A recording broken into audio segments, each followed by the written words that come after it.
Hopefully, welcome again to Coffee with the Candidates. My name is Polly Suba, and I am here with Madam Speaker Tina Munya Barnes. Hopefully, Half a day and many of God's blessings to you and everyone here on Guam.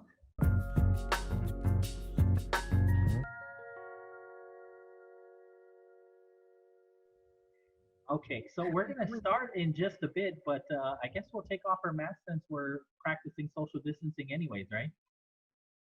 Thank you for giving me the opportunity to take off this mask, especially so I won't sound so muffled. Okay, got it. All right. I really wanted to start with this because this hasn't happened at least in my generation. The fact that we're dealing with the pandemic COVID-19, and so what are the issues that we are really dealing with in the 35th legislature right now? Literally, Polly, as we look at this pandemic hitting globally, I think we need to share that we're working on a recovery plan. We're hoping that there's a vaccine and that will come to place soon. But in the meantime, there have been protocols that have been set in place that we as a community need to follow, from social distancing to wearing your mask to just literally keeping good hygiene. And I think when we first started this pandemic and everybody was afraid and we didn't know what to do, we were literally adhering to the protocols that were out there. And now that there were some restrictions that were lifted, we're back in the same place where we were. The medical advisory group has talked about having a second surge. And this is where we're at right now on this uptick. And I think what's really crucial is that this is a community effort. We must continue to come together. We must continue to follow the protocols that are out there. We must look at the experts in the medical arena to see what more protocols can be placed. And if there are those who are not listening, then we have to do sanctions. We have to impose some sanctions on them because we cannot afford to hurt our community any further. You know, Polly, we've been so good at earthquakes, recovering from typhoons. We have our people, our government agencies, our private businesses, our private stakeholders who already know what to do when those crises are happening. We need to continue to communicate. We need to look at what is in our playbook today. And we also need to look at a recovery plan moving forward. So if this were to ever happen again, then we know that we have a guideline to work with. Speaking of that, do we need to set aside monies locally to continue to fight this pandemic or any future, or are we going to continue to look to the federal government?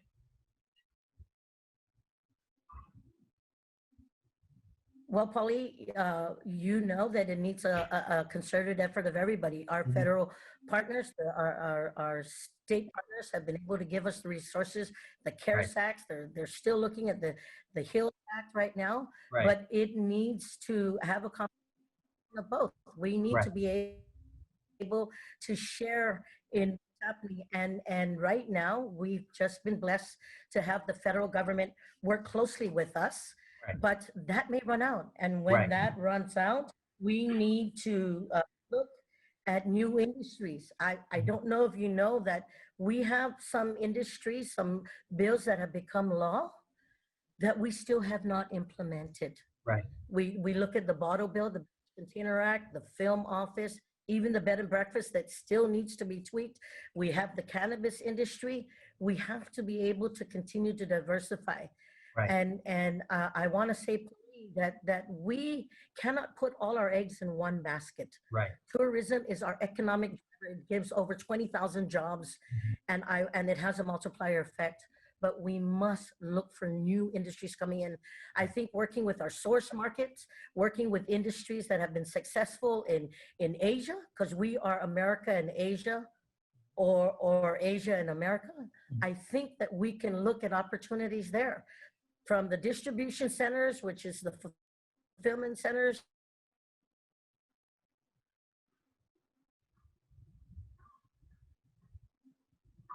to industry, the viability of that coming, because we are American soil in this part of the world. We are America in Asia, or Asia in America. Right. You brought up the cannabis industry. Is there a hold up on that, or where are we at with that? Polly, I want to share with you that I just got word that the commission has met. The rules and regs are already in its final stages. Right. If I'm not mistaken, there should be a public input period coming up within the next week or two, or was supposed to come up within this next week or two. I know that there was Right. a deadline in April, but because of this COVID, things had to be pushed back. But I am confident, and I know that with the commission members and all the agency stakeholders that are involved, that those rules and regs should be coming down to the legislature real soon, right after the public input from the community. Would this be like an open So market yes, thing? the rules and regs. Would it be I'm open market? sorry, I didn't get that. No worries. With as far as cannabis, I have not.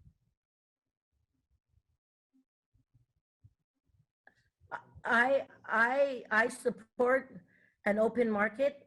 If you can hear me, Polly, yes, I support an open market. I think that this industry was included for everyone. I've been right, an advocate for medicinal health, medicinal cannabis for those who are suffering from debilitating health efforts. But because the recreational component has been also included, right. I think this industry should be open for everybody.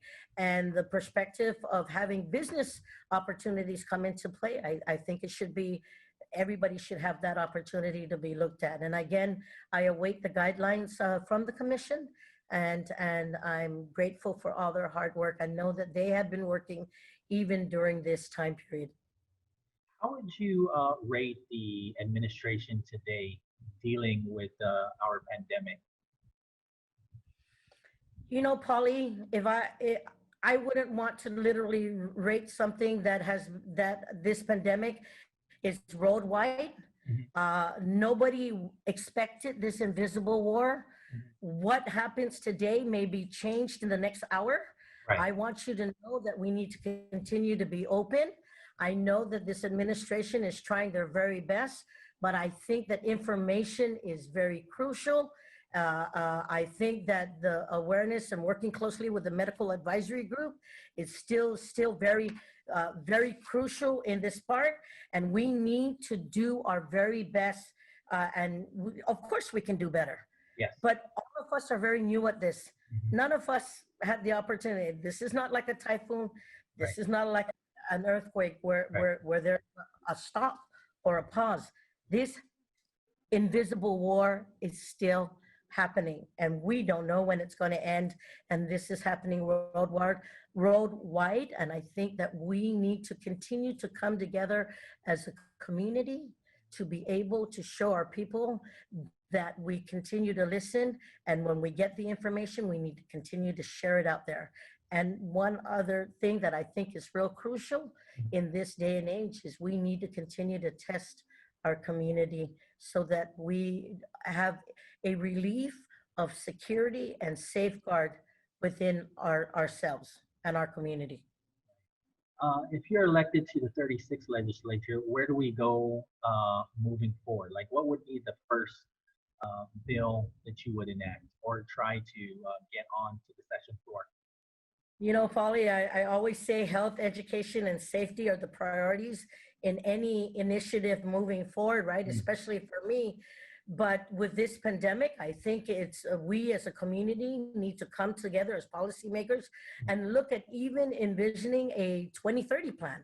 We okay, need to take all our shortcomings and whatever we have learned from today, whatever the medical advisory group has shared with us, whatever we've learned from the nation and from the world, we need to get all those successful answers and policies and put them in a 2030 plan so that in case this event were to ever happen again, we have something that we can look toward. And I want to share with you that I will continue to stress that recovery is important, but we have to do it together.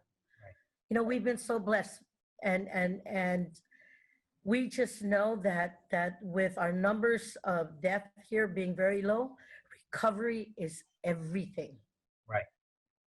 Right. Thank you so much for joining us here. Is there any last words that you would like to share with the people of Guam? Maybe a little bit more about your platform moving forward. Thank you, Polly.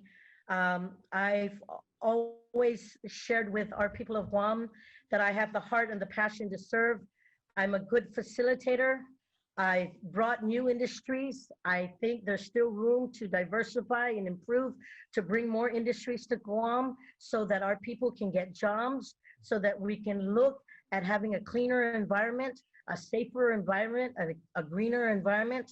But I want to share with you that my passion and my vision to serve has always been in my heart. And this is what I promise to the people of Guam. I give my heart. I want to be able to serve in the 36th Guam legislature. And I want to share to the people in Dongkulanasi just for Maasi for giving me this time to be your public servant, 7 terms. But my heart and passion is still there to continue to be a public servant. Thank you Thank so you. much, Sidus Maasi. The work is never easy, so I'm very grateful to you and everybody else in the 35th legislature. Thank you so much. Si Jusan Dini DC, Polly, and to the rest of the island. God bless each and every one of you. Sanamasi. That's been Coffee with the Candidates here. Once again, my name is Polly Suba, and we have the speaker, Madam Speaker Tina Munya Barnes, with us this time around. Until then, this has been Coffee with the Candidates.